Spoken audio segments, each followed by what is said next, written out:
Good morning all of you. तो बच्चों, हम आज पाठ पढ़ेंगे सहर्ष स्वीकारा है, जिसके कवि हैं गजानन माधव मुक्तिबोध जी। गजानन माधव मुक्तिबोध जी। इस कविता पाठ पद्यांश पाठ है। इसके पाठ के माध्यम से कवि जो है अपनी प्रियतम को संबोधित करते हुए कहते हैं, जिंदगी में जो कुछ है, जो भी है, सहर्ष स्वीकारा है। इसलिए जो कुछ भी मेरा है वह तुम्हें प्यारा है। गर्बिली गरीबी यह गंभीर अनुभव सब, यह विचार वैभव सब, दृढ़ता यह भीतर का सरिता, यह अभिनव सब, मौलिक है इसलिए कि पल पल में जो कुछ भी जागृत है, अपलक है, संवेदन तुम्हारा है। कवि यह बात कहते हैं इस कविता में, जीवन के प्रति कवि के व्यापक सकारात्मक एवं सकारात्मक दृष्टिकोण को अभिव्यक्त करते हुए कवि का जीवन के प्रति दृष्टिकोण जो है सदैव ही सृजनात्मक एवं प्रगतिशील रहा है। इसी बात को चित्रित करते हुए कवि जो है अपने प्रियतम को संबोधित करते हुए कहने लगता है कि उसने भला बुरा जो कुछ भी प्राप्त किया है, उसके जीवन में सुख दुख भला बुरा जो कुछ है, उस सब को प्रसन्नता के साथ स्वीकार किया है, सहर्ष स्वीकार किया है, सहजता के साथ स्वीकार किया है, प्रसन्नता के साथ स्वीकार किया है।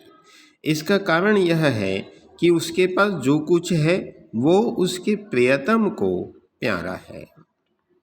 अपने प्रियतम की प्रसन्नता के लिए उसे जीवन से जो कुछ मिला है उसे सहर्ष स्वीकारा है। ठीक है, उसे सहर्ष स्वीकारा है। गर्बिली गरीबी यह गंभीर अनुभव सब, यह विचार वैभव सब, दृढ़ता यह भीतर का सरिता यह अभिनव सब, मौलिक है इसलिए कि पल पल में जो कुछ भी जागृत है, अपलक है, संवेदन तुम्हारा है। आगे बात कवि कहने लगते हैं कि उसे अपनी गरीबी पर गर्व है, जीवन में उसे गहरे अनुभव प्राप्त हुए हैं, उसके पास विभिन्न प्रकार के विचारों की संपत्ति प्राप्त हुए हैं, उसके पास विभिन्न प्रकार के विचारों की संपत्ति है और उसके इरादे मजबूत हैं, उसके मन में सरल भावनाओं की नदी बहती है। यह सभी कुछ नवनीतम या स्वाभाविक है। इसमें किसी प्रकार का बनावट या दिखावा नहीं है। इसका कारण सिर्फ यह है कि कवि के मन में हर क्षण जो भाव जागते हैं, निरंतर जागते रहते हैं, कभी पलक झपका कर नींद नहीं लेते, कभी शांत नहीं होते, इन सब के पीछे कवि के प्रियतम की ही संवेदना है, उसी की प्रेरणा है, उसी की संवेदना या उसी का स्नेह कह सकते हो। और इसी कारण से कवि यह बात कहते हैं कि जो कुछ भी है वो सब प्रियतम को प्यारा है, इसलिए उसे सब कुछ को उन्होंने सहजता के साथ, सरलता के साथ स्वीकार किया है।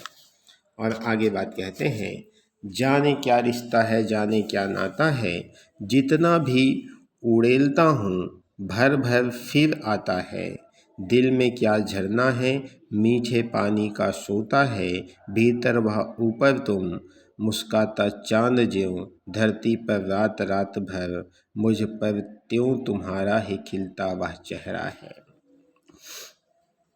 कवि अपने प्रिय से स्वयं के संबंध को व्याख्या करते हुए कहने लगता है,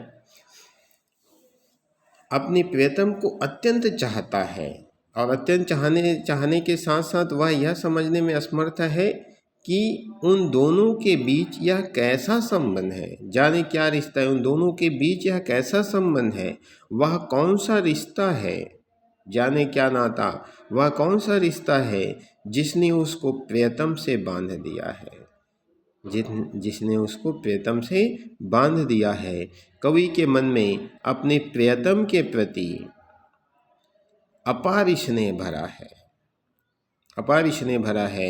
उसे वह बार बार प्रकट करता है, उसे वह बार बार प्रकट करता है। वह जितनी बार स्नेह के जल को हृदय के बाहर उड़ेलता है, जितना भी उड़ेलता हूँ भर भर फिर आता, जितनी बार हृदय के भावों को उड़ेलता है, हृदय के बाहर उड़ेलता है, उतनी बार वह पुनः भर जाता है।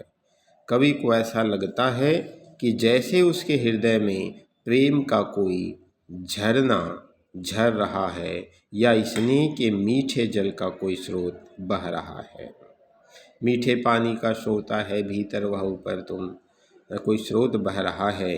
इसी कारण से इस स्नेह दान में कभी कोई नहीं होती, स्नेह दान में कभी कोई नहीं होती। हृदय के अंदर प्रिय का स्नेह है और उसके प्रिय स्वयं साक्षात उपस्थित है। उसका खिला हुआ मुख कवि के ऊपर सदा इस प्रकार छाया रहता है, जिस प्रकार पूर्णिमा का चांद रात भर पृथ्वी के ऊपर अपनी चांदनी की छटा बिखेरता रहता है। अपनी चांदनी की छटा, मुस्काता चांद जो धरती पर रात भर, मुझ पर त्यों तुम्हारा है खिलता वह चेहरा है। ठीक है, चांदनी की घटा जो है रात भर बिखेरता है, उसी प्रकार से उसके प्रियतम की जो खिला हुआ चेहरा है वह भी रात रात भर दिखाई देता है। और आगे बात कहते हैं, सचमुच मुझे दंड दो कि मैं भूलूं मैं तुम्हें भूल जाने की, दक्षिणी ध्रुवी अंधकार अमावस्या, शरीर पर चेहरे पर अंतर में पालूं मैं, झेलूं मैं उसी में नहा लूं मैं। कवि यह बात कहने लगते हैं अपने प्रिय को संबोधित करते हुए, अपने प्रिय की आत्मीय एवं पूर्ण समर्पित कोमल भावनाओं से वह इतना विह्वल हो जाते हैं कि स्वयं को उसका उचित पात्र नहीं समझता है। और कवि कहते हैं कि वह अपने प्रिय से दंड पाना चाहता है, उसे भूल जाने का, वह स्वयं को उस सघन अमावस्या के अंधकार में ले जाना चाहता है जो दक्षिणी ध्रुवी पर उपस्थित है, अर्थात वह लंबे समय तक स्वयं को घनघोर अंधकार में ले जाना चाहता है, जिससे अंधकार उसके शरीर, चेहरे, हृदय सभी जगह व्याप्त हो जाए। वह उस अंधकार को प्रत्येक स्तर पर झेलना चाहता है, इसलिए झेलना चाहता है क्योंकि वह अपने प्रियतम को भूलने का अपराध किया हो। अपने अंदर और अंधकार से अपने अंदर आत्मसात कर ले। इस पंक्ति में कवि जो अपनी ग्लानि को अपनी आत्मग्लानि को व्यक्त करते हुए कहता है कि कवि का हृदय इस बात से व्यथित है कि जिस प्रिय ने उसे अपना सब कुछ समर्पित कर दिया, शरीर पर चेहरे पर अंतर में पालूं मैं, झेलूं मैं उसी में नहा लूं मैं, अपना सब कुछ समर्पित कर दिया, उस प्रिय को वह उचित प्रत्युत्तर नहीं दे सका।